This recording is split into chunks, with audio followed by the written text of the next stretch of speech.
just a mid-tank? Let's find out. History of the tank. Most of these tanks were captured during World War II, which is obvious. They were captured during Operation Barbarossa and to the end of the war. Not a lot of these were captured, so there are very few pictures of these tanks ever being used. However, one of these examples is shown in this picture. One notable example is during the defense of Essen in 1945, right as the war was coming to a close. A kv2 was placed outside the city. When it was recaptured again, this time by American forces, they were probably surprised by the appearance of a very large Soviet tank. That was the history of the tank. Now time for the review. Pros of the tank. It's got a very good gun.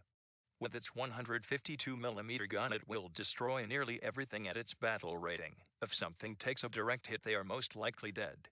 Its armor is very solid, being able to take a lot of tank shells from other tanks and still being okay. However, if another tank is in short range, then the kv2 is at risk of its weak side turret armor being penetrated, which usually results in a lot of the crew dying. It's a heavy tank, and you would think that it is slow, but it is actually pretty fast for a heavy tank. With it being a premium tank, it gets extra silver lions and research points, meaning it's a very good vehicle to grind with, especially with premium time.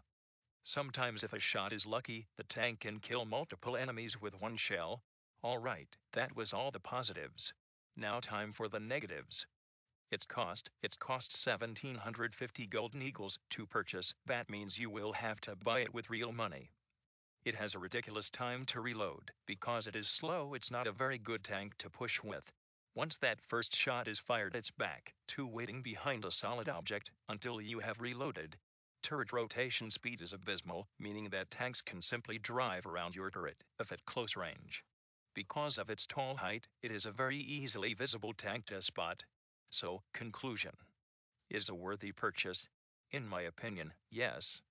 Although of all the negatives I have just mentioned, they can't use your weakness against you at long range, so slow turret rotation speed isn't as much of a problem if the enemy is very far away. It has very good armor, making it a really tough enemy to take down. And the turret is amazing, destroying anything if a shot is directly hit. So this is a recommendation from me. Remember to like and subscribe, and my next video will be about the rank 115 cm SIG tank thing. Now enjoy this little edit.